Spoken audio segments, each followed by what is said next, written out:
Oke, baik. Bismillahirrahmanirrahim. Assalamualaikum warahmatullahi wabarakatuh.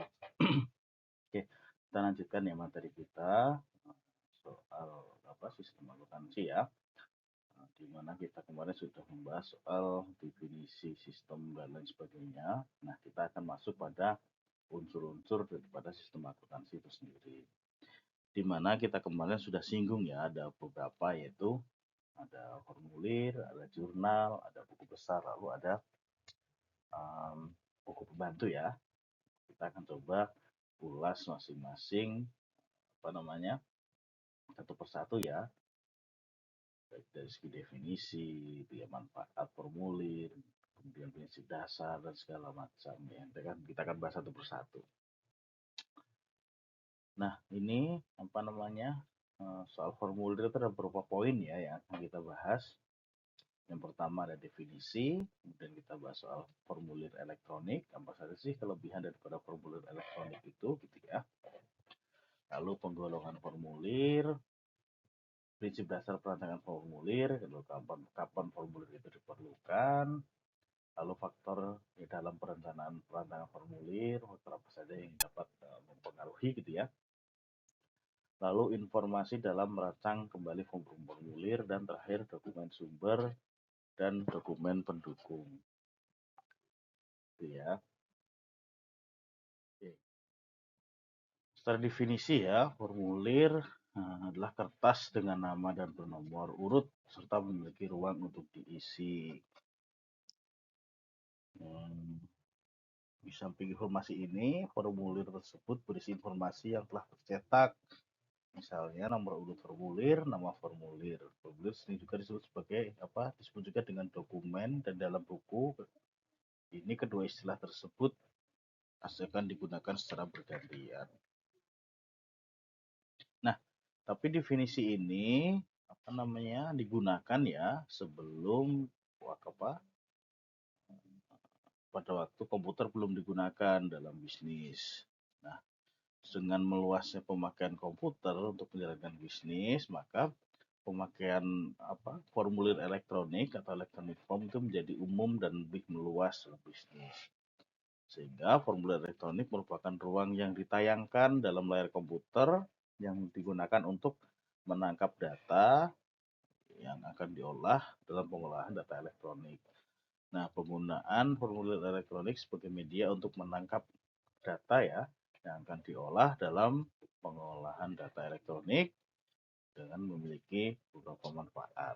Jadi ada beberapa kelebihan ya dalam ini kan definisi tadi jelaskan ini definisi lama ya, bahwa formulir itu kertas ya dengan nama dan bernomor urut serta memiliki ruang untuk diisi. Ini lama karena sejak penggunaan komputer kan formulir itu lebih sifatnya elektronik ya, apa yang ada di dalam sistem komputer gitu ya, sehingga kita tinggal input saja. Jadi tidak harus kertas kan gitu ya. Nah, keuntungan daripada formulir elektronik itu sendiri adalah ya dimana kita karena sifatnya elektronik maka kita tidak akan pernah kehabisan formulir itu gitu ya, karena akan ada terus. Jadi jika perusahaan menggunakan formulir kertas, operasi bisnis dapat terhenti jika perusahaan kehabisan formulir. Tidak demikian halnya gitu ya dengan kita menggunakan elektronik gitu ya. Jadi tidak akan kehabisan gitu ya selama kita masih simpan filenya di dalam komputer. Nah, kemudian yang kedua adalah tidak pernah ketinggalan zaman gitu ya. Jika kebutuhan dan peraturan berubah, dengan segera formulir kertas bisa menjadi ketinggalan zaman, tetapi formulir elektronik mudah sekali disesuaikan dengan perubahan kebutuhan dan peraturan. Nah, investasi untuk percetakan dan penyimpanan tidak diperlukan untuk pembuatan formulir elektronik yang baru gitu ya. Nah, berbeda dengan formulir yang cetak kertas gitu ya. Jika ada perubahan gitu atau ada aturan yang kemudian harus memperbaharui, maka ya harus cetak ulang gitu ya, maka ada biaya per pencetakan. Tetapi dalam formulir elektronik tentu itu tidak diperlukan gitu ya.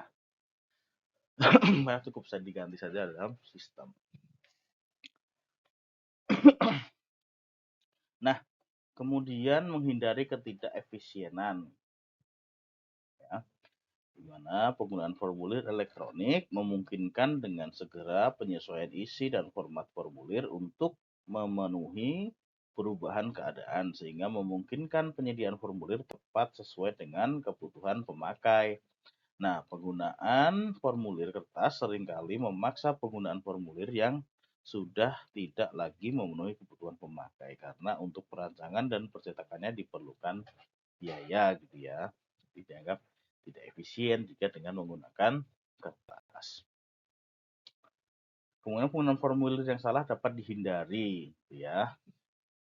Nah, penerapan hukum Marpi terhadap formulir berbunyi sebagai berikut. Nah, jika formulir yang salah dapat dipakai, hal ini dapat terjadi. Penggunaan formulir kertas membuka kemungkinan penggunaan formulir dengan atau yang untuk tujuan yang salah gitu ya, atau penggunaan formulir oleh orang yang tidak berhak. Dengan formulir elektronik, pengendalian formulir dapat dilakukan dengan penentuan pemakai formulir tertentu hanya terbatas pada orang yang memiliki password gitu ya. Orang yang akan menggunakan formulir elektronik harus memasukkan password, nama, dan nomor formulir dari komputer yang akan memberikan jenis formulir sesuai dengan kode dan nama yang dimasukkan ke dalam komputer. Jika formulir telah direvisi, orang tidak akan salah menggunakan formulir karena formulir tersebut tidak lagi tersedia dalam file komputer. Itu kelebihannya ya. Jadi kesalahan dalam mengisi formulir itu bisa sangat dihindari. Kemudian selanjutnya adalah kecepatan dalam pengisian formulir. Ya, kecepatan formulir elektronik jauh melebihi kecepatan pengisian formulir kertas gitu ya. Jelas ya, karena kan kalau kertas kita harus nulis kemudian mencocokkan. Tapi dalam elektronik kan kita tinggal input gitu ya. Apalagi kan kadang ada isian otomatis gitu ya, yang kita tinggal pilih. Formulir elektronik dapat melakukan penghitungan, penambahan, pengurangan, perkalian, dan pembagian, dan mencantumkan secara otomatis hasil perhitungan pada ruang tertentu dalam formulir. Itu settingnya bisa dilakukan seperti itu. Tentu itu tidak bisa dengan manual ya, kita harus hitung secara manual kalau kita input di kertas. Tapi kalau dalam elektronik, maka kita bisa memakai fasilitas ini gitu ya, disediakan dalam electronic form atau formulir elektronik. Itu ya. Kemudian penangkapan data dilakukan satu kali gitu ya, dengan menggunakan formulir kertas. Data direkam dalam formulir, kemudian orang lain harus membaca dari formulir untuk keperluan pemasukan data ke dalam sistem informasi. Nah, dengan formulir elektronik, aplikasi duplikasi penangkapan dan pemasukan data ke dalam sistem informasi tidak akan pernah terjadi. Oke, lalu tidak ada yang data yang mengambang gitu ya. Dengan formulir elektronik, data dimasukkan dan dikirim dari satu tempat ke tempat yang lain secara elektronik, sehingga tidak ada data yang mengambang. Dengan formulir kertas, data akan mengambang sesuai dengan lama waktu yang diperlukan untuk mentransfer formulir kertas dari satu tempat ke tempat lain. Ya, gitu ya. Kalau manual kan ya, dia harus diantar oleh manusia ya. Kalau misal dari departemen A ke departemen B, maka dia harus berjalan untuk membutuhkan waktu. Berbeda halnya dengan elektronik gitu ya. Kita klik satu kali, mungkin dalam waktu 1 detik sudah diterima ke departemen A. Itu kelebihan daripada formulir elektronik ya. Nah, manfaat formulir ya. Nah, formulir ini sangat penting, artinya untuk menjalankan suatu organisasi, hampir semua peristiwa dalam perusahaan terjadi karena formulir dan memerlukan formulir untuk merekamnya ya. Banyak orang mengira bahwa misalnya pesawat terbang Garuda dapat terbang karena pilotnya dan hanya sedikit yang mengetahui bahwa sebenarnya pesawat itu terbang karena secari kertas yang disebut formulir yang memberikan izin bagi pilot untuk menerbangkan pesawat tersebut. Itu contohnya ya. Nah, dalam apa?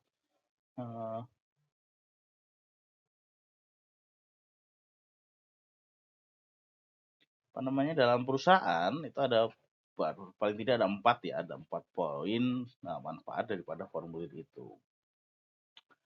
Yang pertama, menetapkan tanggung jawab gitu ya, suatu transaksi bisnis perusahaan.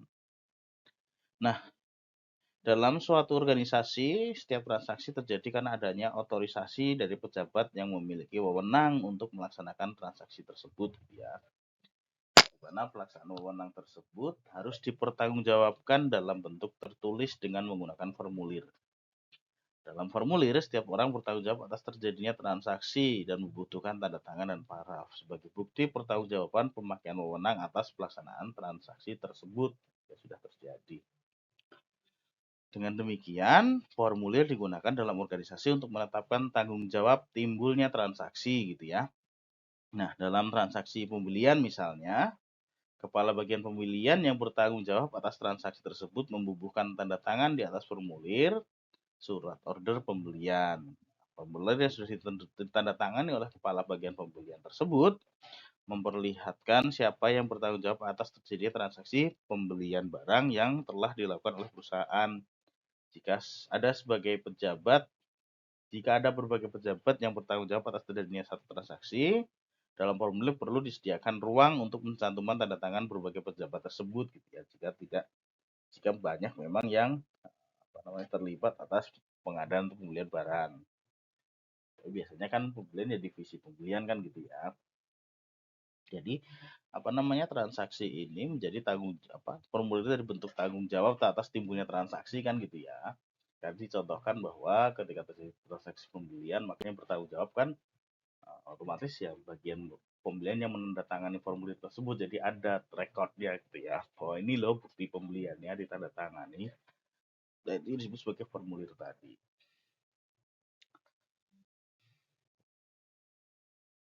Oke, kemudian untuk merekam data bisnis perusahaan atau merekam data transaksi perusahaan ya. Kalau tadi kan merekam atau melihat tanda siapa yang bertanggung jawab nih atas suatu kejadian peristiwa. Ada tanda tangan tadi pembelian misalnya. Nah, ini untuk merekam transaksi data transaksinya gitu ya. Nah, tadi di awal kan kita sudah membahas soal bahwa formulir ini berfungsi sebagai alat untuk merekam data yang bersangkutan dengan transaksi. Nah, semua data yang diperlukan untuk identifikasi transaksi direkam pula dalam formulir gitu ya. Seperti disebutkan di atas ya, bahwa transaksi penjualan tuna misalnya, perusahaan memerlukan data berikut. Jadi ya selain data daripada siapa yang bertanggung jawab, tentu ada data-data lain yang harus terekam dalam formulir. Apa saja misalnya tanggal gitu ya, tanggal penjualan, tanggal pembelian, lalu nama wiraniaga ya atau yang melayani penjualan, nama barangnya apa, kuantitasnya berapa, harga persatuan berapa, total harga jualnya berapa gitu ya. Tanda tangan wiraniaganya, tanda penerimaan kas dari bagian kas gitu ya. Pokoknya data-data itulah yang kemudian harus tertera dalam formulirnya. Itu kenapa fungsi atau manfaatnya adalah untuk merekam data transaksi gitu ya. Karena dalam formulir memuat data-data tadi. Itu ya. Kemudian untuk mengurangi kemungkinan kesalahan dengan cara menyatakan semua kejadian dalam bentuk tulisan. Ya, jadi untuk kalau kita merekam transaksi hanya atas hafalan gitu ya, atau kita ucapkan itu kan nanti akan diragukan kevalitannya gitu ya. Misal teman-teman pengadaan barang tapi bukti pengadaannya hanya ucapan, maka itu tidak bisa diterima gitu ya. Maka harus ada bentuk otorisasi dari kertas yang kemudian itu disepakati gitu ya.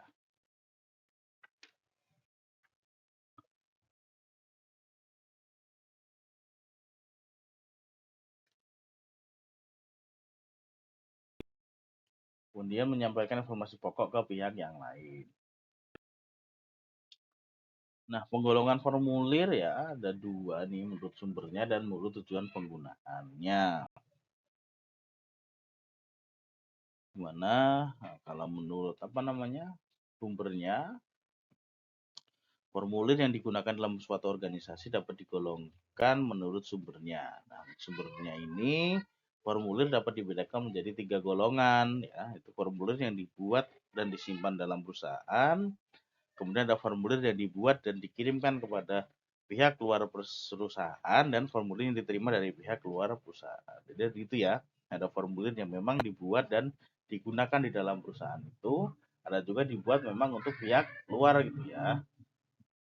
Terus ada juga yang formulir yang diterima dari pihak luar atau yang dibuat oleh pihak luar. Nah, contohnya apa? Formulir yang dibuat dan disimpan oleh perusahaan itu ya surat permintaan pembelian, memo kredit, memo debit gitu ya. Kartu jam kerja, bukti permintaan dan pengeluaran barang gudang itu formulir yang disimpan dan digunakan di dalam perusahaan. Lalu formulir yang dibuat dan dikirimkan ke pihak luar perusahaan. Nah, ini contohnya adalah faktur penjualan ya. Ini dibuat tapi digunakan oleh pihak luar gitu ya. Kemudian ada faktur penjualan kredit, surat order pembelian, surat permintaan penawaran harga, bukti kas keluar, dan surat order penjualan. Lalu yang formulir diterima dari pihak luar itu ada faktur pembelian gitu ya, satu surat order dari pembeli, pernyataan piutang yang diterima dari kreditur, rekening koran dari bank. Nah, itu formulir yang diterima dari pihak luar perusahaan. Lalu golongan formulir menurut tujuan penggunaannya. Itu juga dibagi dua ya. Yang pertama, formulir yang dibuat untuk meminta dilakukannya suatu tindakan. Contohnya apa? Formulir yang termasuk dalam golongan ini ada bukti permintaan dan pengeluaran barang dari gudang, ada surat penawaran atau permintaan penawaran harga. Jadi tujuannya apa? Memo kredit dan memo debit gitu ya. Lalu formulir digunakan untuk mencatat tindakan yang telah dilaksanakan. Ya, faktur penjualan, faktur pembelian, kartu jam kerja, surat muat gitu ya. Itu adalah contoh-contohnya. Ini kita lewat saja. Ini hanya pengkodean formulir ya, nanti bisa dibaca-baca sendiri. Itu kan ada sumber-sumber, tujuan. Ini ada kode-kodenya nanti dimasukkan. Oke, ini prinsip dasar perancangan formulir ya, dasar melandasi perancangan formulir ya.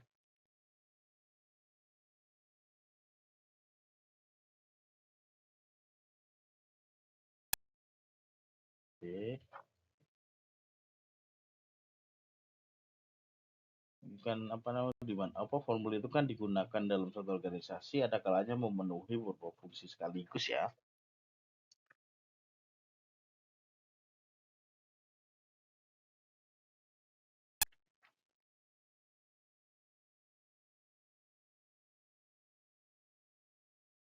Contohnya dalam transaksi penjualan, suatu perusahaan menggunakan suatu formulir yang disebut surat order penjualan. Formulir ini diisi sebagai informasi yang bersangkutan dengan transaksi penjualan, misalnya penjualan, tanggal penjualan, nama, alamat pembeli, jumlah dan jenis barang yang dijual. Nah, surat order penjualan dibuat 4 lembar sekaligus untuk mengurangi pekerjaan klerikal. Ya. Hanya dengan satu kali pekerjaan klerikal formulir semua order penjualan ini memenuhi fungsi berikut. Jadi dalam pembuatan formulir ada syarat-syaratnya ya, ada prinsip dasar yang harus diperhatikan. Yang pertama adalah pemanfaatan kopi ya, atau tembusan gitu ya, kopi formulir. Nah, kemudian penghindaran duplikasi ya dan pengumpulan data. Lalu rancangan formulir sederhana dan ringkas, gitu ya, dimana harus diperhatikan bahwa tidak dalam komputer harus bisa dipahami gitu ya. Jangan sampai itu jelimet dan tidak gampang dipahami. Dan makanya diharapkan rancangan komputer sederhana dan ringkas. Unsur internal check dalam merancang formulir gitu ya. Jadi dalam perancangan formulir itu harus dicek gitu ya di internal bagaimana kevalidan atau misalnya memenuhi unsur tidak gitu ya formulir tersebut. Dan tadi kalau formulir itu harus memuat data-data yang mencatat atau merekam peristiwa kan gitu ya. Jadi harus detail. Kemudian nama dan alamat perusahaan pada formulir, nama formulir, nomor identifikasi pada setiap formulir gitu ya. Formulir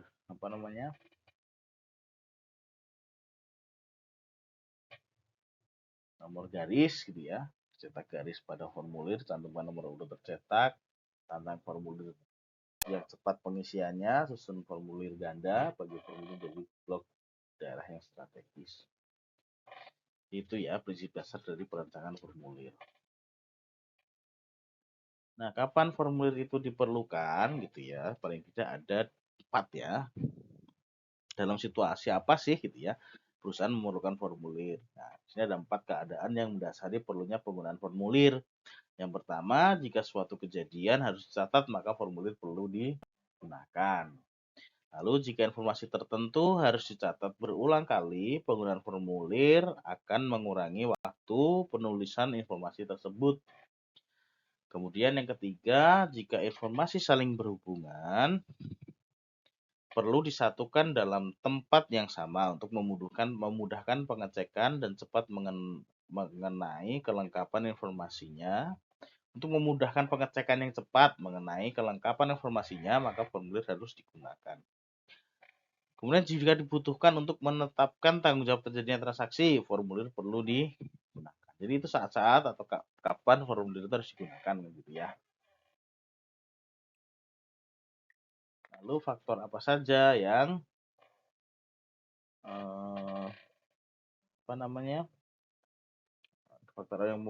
faktor yang dipertimbangkan dalam merancang formulir kan gitu ya. Faktor apa saja yang perlu dipertimbangkan dalam merancang formulir. Nah, faktor dalam merancang satu formulir gitu ya, seorang analis sistem harus mempertimbangkan faktor-faktor berikut gitu ya. Ini ada beberapa poin ya, paling tidak ada 6. Yang pertama, faktor siapa yang memerlukan atau akan mendapat informasi yang dicatat di dalam formulir tersebut, siapa yang memerlukan. Kemudian hal ini akan menentukan berapa lembar formulir yang harus dibuat ya. Jadi siapa saja yang terlibat dalam formulir tersebut, apakah cuma misalnya 2 bagian, 3 bagian, maka itu akan mempengaruhi jumlah lembar formulir ya. Lalu yang kedua, adakah formulir lain yang sekarang dirancang atau sekarang digunakan berisi informasi yang sama gitu ya. Jika iya, apakah ada kemungkinan menyatukan informasi di dalam formulir yang dirancang ini dengan formulir lain tersebut? Banyak perusahaan yang membuat faktur penjualan, surat muat atau bill of lading, slip pembungkusan atau packing slip, dan surat order pengiriman dalam satu kali penulisan. Jadi memungkinkan nggak digabungkan gitu ya. Jadi beberapa formulir dan yang berhubungan gitu ya satu dengan yang lain. Kemudian apakah elemen-elemen yang harus dicantumkan di dalam formulir telah disusun menurut urutan yang logis? Hal ini akan mengurangi kemungkinan terjadinya kesalahan dalam pengisian formulir dan akan mengurangi waktu pengisian dan penggunaan formulir. Lalu yang keempat, apakah formulir tersebut akan memerlukan penulisan dengan tangan atau pemrosesan dengan mesin atau kedua-duanya? Hal ini akan menentukan lembar spasi dan penggunaan garis atau hanya spasi saja. Lalu yang kelima, apakah formulir tersebut akan diisi dengan pensil, tinta, mesin ketik, atau mesin khusus atau dengan proses penggandaan yang lain. Hal ini akan menentukan jenis dan mutu kertas yang akan digunakan serta jumlah ruang yang harus disediakan untuk pencatatan informasi. Ya. Lalu yang keenam, apakah formulir tersebut akan disimpan di dalam suatu arsip? Hal ini akan menentukan mutu kertas yang digunakan, ukuran kertas, dan preferensi yang harus dibuat jika hal itu diperlukan. Jadi itu ya beberapa hal yang harus diperhatikan dalam perancangan formulir gitu kan ya.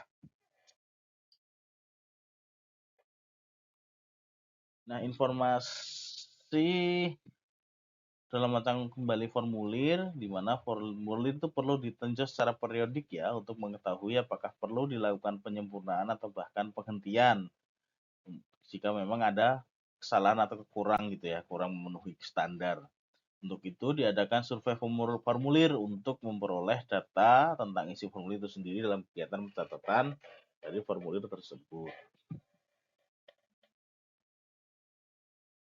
Nah, untuk itu survei itu dilakukan untuk mengumpulkan beberapa informasi ya, di mana yang pertama adalah yang bersangkutan dengan formulir itu sendiri, misalnya mengenai isinya, jumlah lembar tembusannya, jenis kertas yang digunakan. Ini informasi berhubungan dengan formulir itu sendiri ya. Lalu yang berhubungan dengan penyediaan dengan kegiatan gitu ya. Kegiatan penyediaan, pengisian, pencatatan informasi dan formulir dari formulir itu sendiri.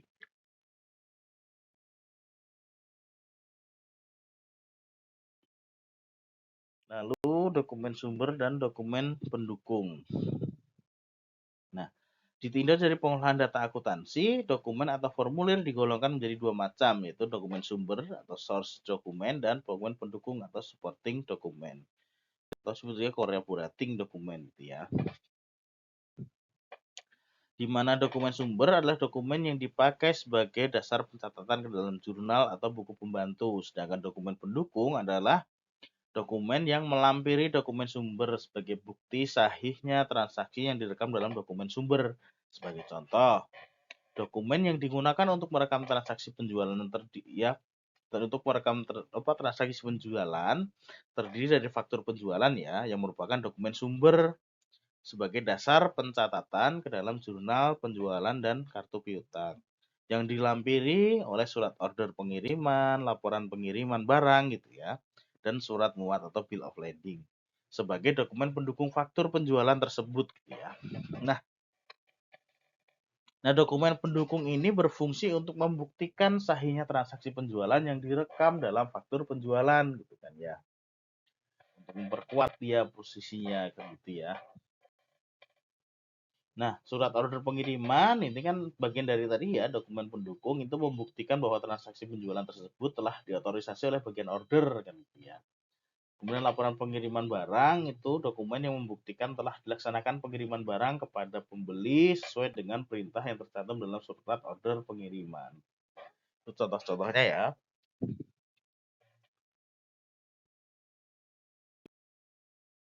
Oke, ini nanti dibaca lagi contoh-contoh dokumennya gitu ya. Baik, kita lanjutkan ya. Sekarang kita masuk kepada jurnal ya. Tadi kan kita sudah bahas soal formulir. Nah, selanjutnya masuk tahapan selanjutnya dalam sistem akuntansi dari komputer kan masuk ke proses jurnal kan gitu ya. Nah, yang akan kita bahas dalam bab ini dalam materi adalah yang pertama adalah pentingnya jurnal, lalu prinsip perancangan jurnal, jenis jurnal, metode pencatatan data ke jurnal, dan langkah perancangan jurnal. Nah, apa sih pentingnya jurnal gitu ya? Nah, setelah suatu transaksi direkam dalam formulir gitu ya, pencatatan akuntansi yang pertama kali dilakukan adalah dalam jurnal gitu ya, atau di jurnal gitu ya. Dibanding dengan catatan akuntansi lain, pencatatan di dalam jurnal ini biasanya lebih lengkap dan lebih rinci, serta menurut urutan tanggal kejadian transaksi. Jurnal merupakan catatan akuntansi permanen yang pertama yang digunakan untuk mencatat transaksi keuangan perusahaan.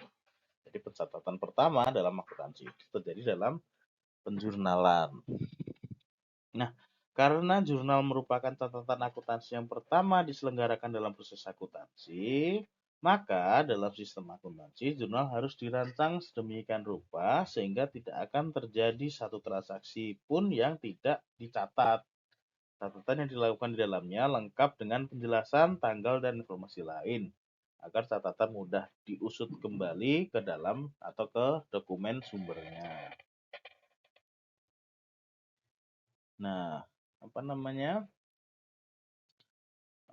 kegiatan-kegiatan yang dalam penjurnalan itu kan ada yang penggolongan ya, penggolongan transaksi dan yang sama dengan frekuensi yang tinggi, lalu memungkinkan pencatatan transaksi dilakukan oleh beberapa orang, mengurangi pengurusan penipuan dan menciptakan pengendalian internal.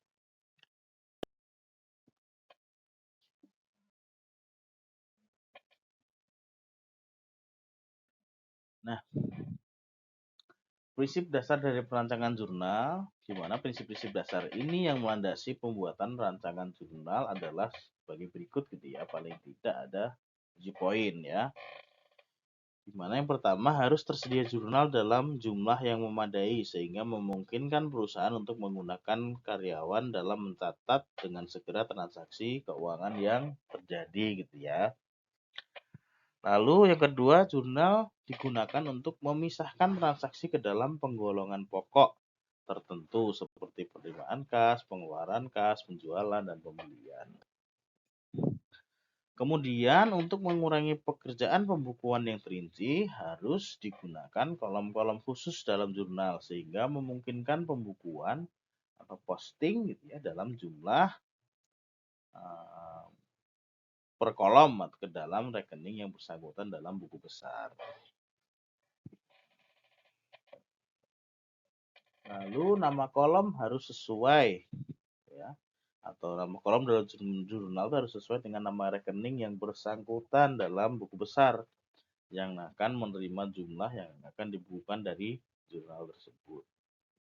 Lalu kolom-kolom dalam jurnal digunakan untuk mengumpulkan angka yang akan diringkas dalam rekening yang bersangkutan di dalam buku besar. Sedapat mungkin, jurnal harus dirancang sedemikian rupa sehingga pekerjaan menyalin informasi dari dokumen sumbernya tersebut sangat minimum. Kemudian yang terakhir,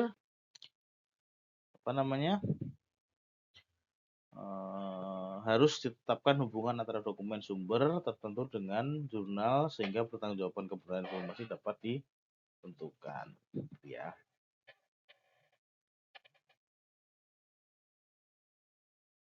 Jenis jurnal ya ada 5 paling tidak ya, ada jurnal penjualan, jurnal pembelian, jurnal penerimaan kas, jurnal pengeluaran kas, dan jurnal umum.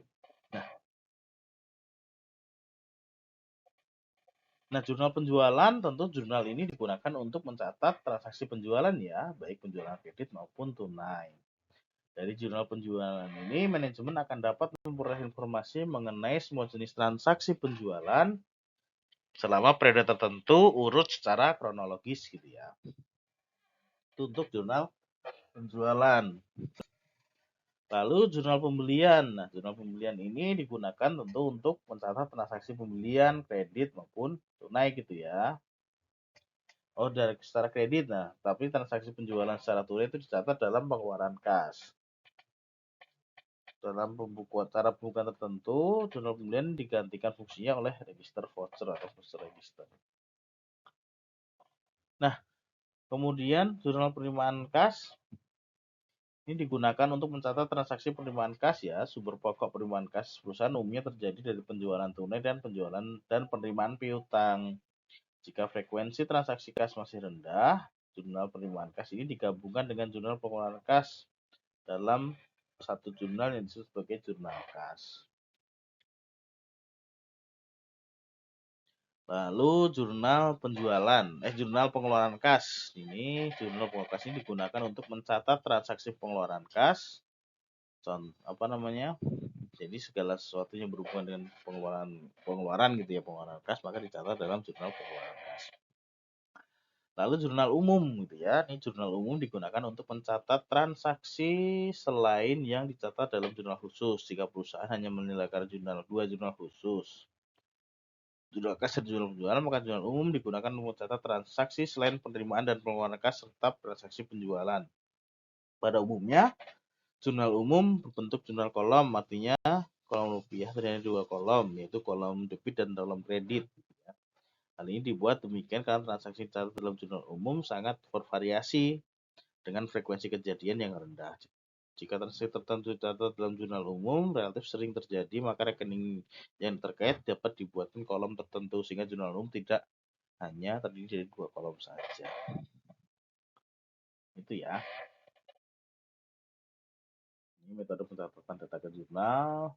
Jadi dari dokumen sumber ini formulir itu tadi ya ke dalam jurnal gitu ya, kita jurnal untuk menggolongkan ini klasifikasi masuk ke rekening mana dalam buku besar gitu ya. Oke. Ini metode pencatatan ya. Dan lihat bagian alirnya ya. Dari dokumen sumber, kemudian melakukan rekap.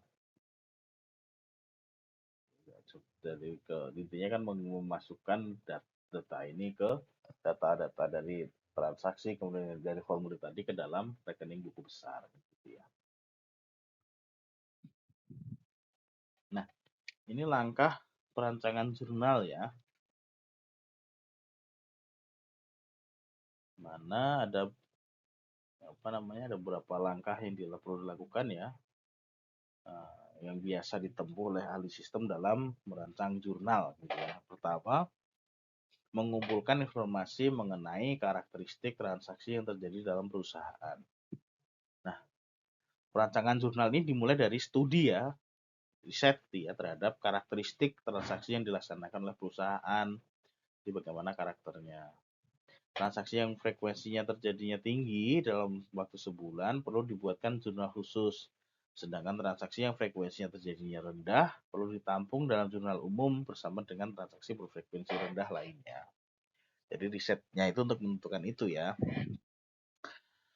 Lalu pembuatan jurnal standar. Nah, ini setelah transaksi yang berfrekuensi tinggi diidentifikasi, langkah selanjutnya adalah mempelajari ciri khas transaksi tersebut untuk dapat menentukan rekening-rekening buku besar yang terkait dalam pencatatan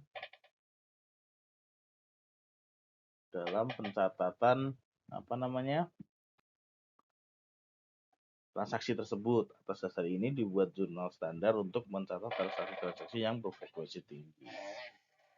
Selanjutnya, perancangan jurnal gitu ya, di mana jurnal standar kemudian dipakai sebagai dasar untuk menentukan kolom-kolom yang harus dicantumkan dalam jurnal khusus. Kolom dalam jurnal ditentukan atas dasar tinggi dan rendahnya frekuensi dari transaksi tersebut ya, terkaitnya dengan rekening tertentu yang didebit atau dikredit dalam pencatatan transaksi.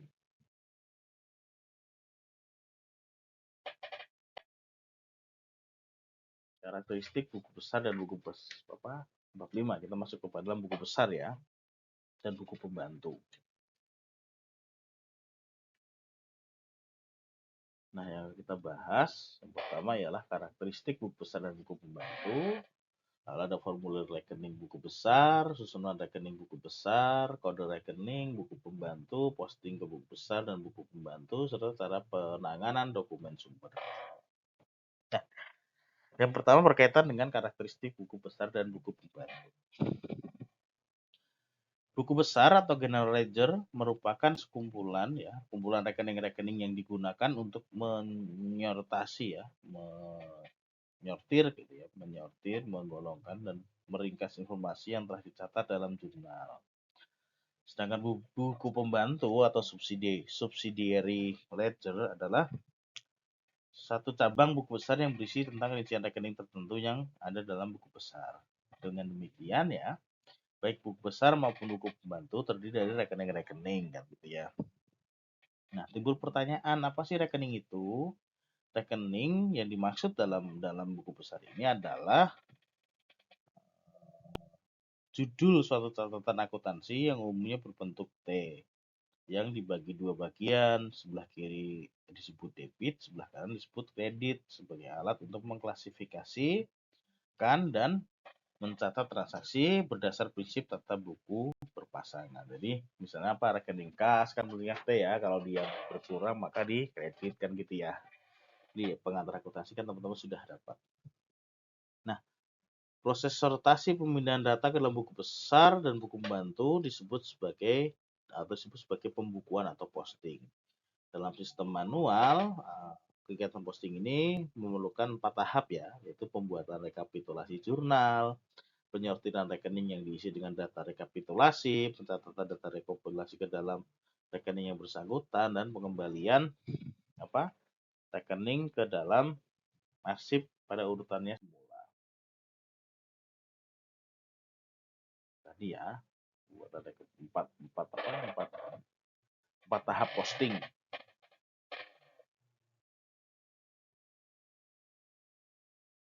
Nah, di atas sudah disebutkan bahwa rekening buku besar umumnya berbentuk T yang merupakan catatan akuntansi yang dibagi dalam dua secara vertikal. Sebelah kiri disebut debit, sebelah kanan disebut kredit gitu ya. Ada berbagai variasi bentuk formulir rekening buku besar gitu ya. Yang pertama ada rekening dengan debit lebar gitu ya. Atau white debit ledger gitu ya. Bentuk rekening ini menyediakan kolom keterangan pada sebelah debit lebih lebar bila dibandingkan dengan kolom keterangan pada sebelah kredit. Hal ini dilakukan karena ada penjelasan yang bersangkutan dengan transaksi pendebitan lebih banyak bila dibandingkan dengan penjelasan yang bersangkutan dengan pengkreditan. Nah, jika penentuan saldonya perlu dilakukan secara periodik. Lalu ada rekening biasa atau regular ledger ya. Ini bentuk rekening yang sangat luas digunakan. Rekening ini mempunyai kolom keterangan yang sama lebarnya dengan debit maupun kreditnya gitu ya. Kalau yang tadi di awal kan dia kreditnya lebih lebar kolom keterangannya ya. Tujuannya untuk bahwa keterangan untuk kredit itu perlu banyak kolom yang harus diisi. Umumnya rekening buku besar menggunakan bentuk rekening ini. Buku pembantu yang menggunakan bentuk rekening ini adalah buku pembantu piutang dan buku pembantu utang.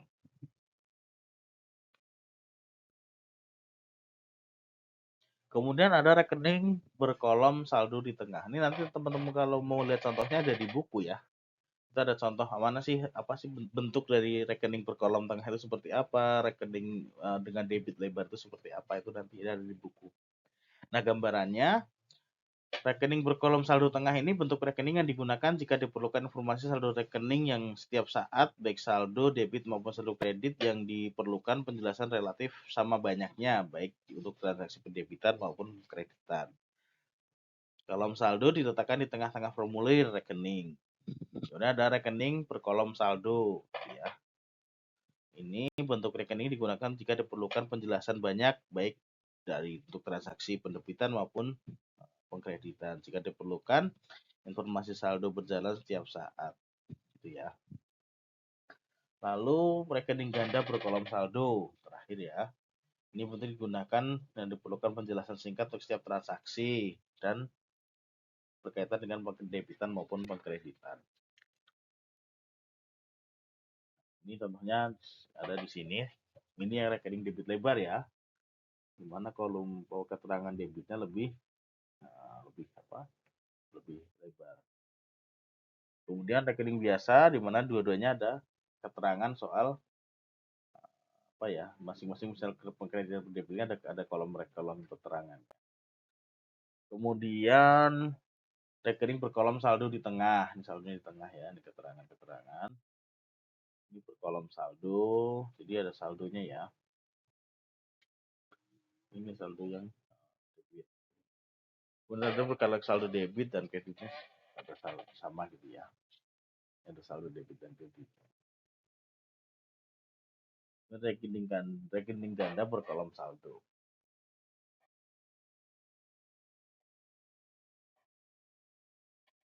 Ya, ini susunan dari rekening buku besar ya. Di mana rekening-rekening yang dibentuk dalam buku besar harus disesuaikan dengan jenis dan susunan informasi yang akan disajikan dalam laporan keuangan.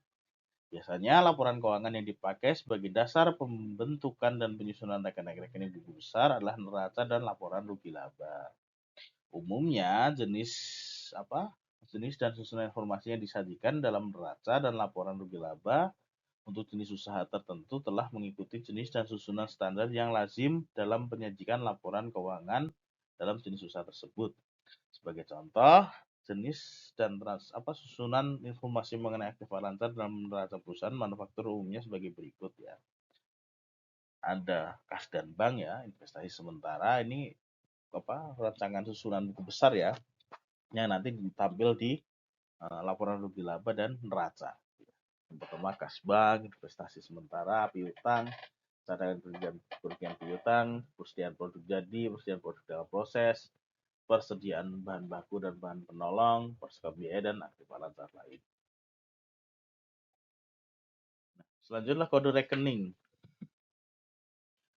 Nah, kode dalam definisinya adalah suatu rangka atau framework ya yang menggunakan angka atau huruf untuk kombinasi angka dan huruf untuk memberi tanda terhadap klasifikasi yang sebelumnya telah dibuat. Jadi kode ini untuk menandakan ya. Misalnya kan nggak mungkin kalau misalnya kita tuliskan panjang, nah kita ganti saja dengan kode.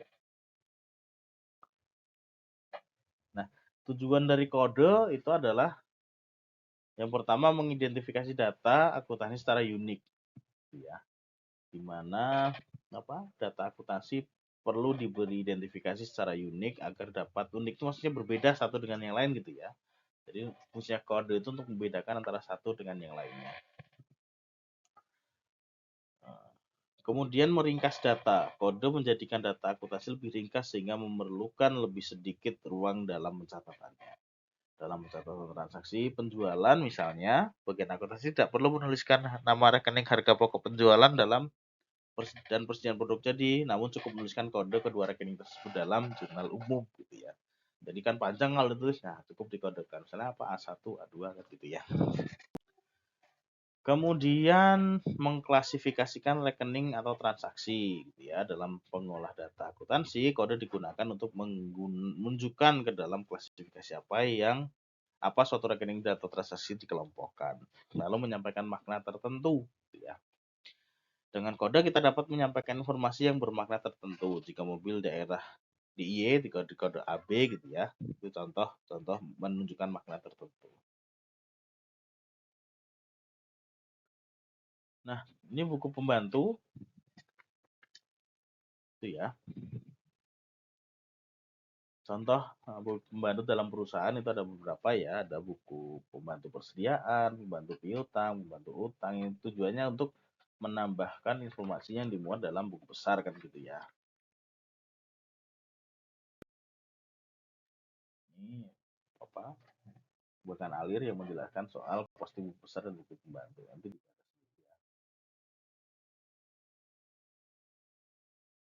nah, ini cara penanganan dokumen sumber.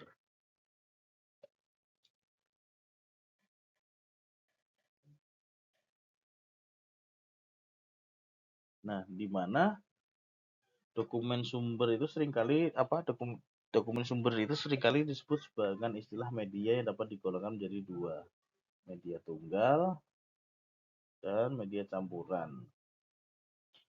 Media tunggal adalah media yang sumbernya hanya berisi satu rekening yang didebit atau satu rekening yang dikredit. Media campuran adalah sumber-sumber yang berisi dari lebih dari satu rekening dikredit atau rekening yang didebit.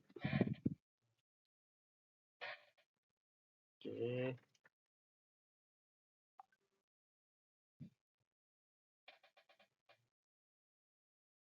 Tadi dibagi dua itu ya, random posting dan exhaust posting. Oke, itu saja ya teman-teman ya yang bisa saya sampaikan. Karena ini sudah 47 menit tappingnya. Semoga bermanfaat ya yang bisa saya sampaikan. Sekian dari saya, terima kasih. Bila bisa bilhaq, Assalamualaikum warahmatullahi wabarakatuh.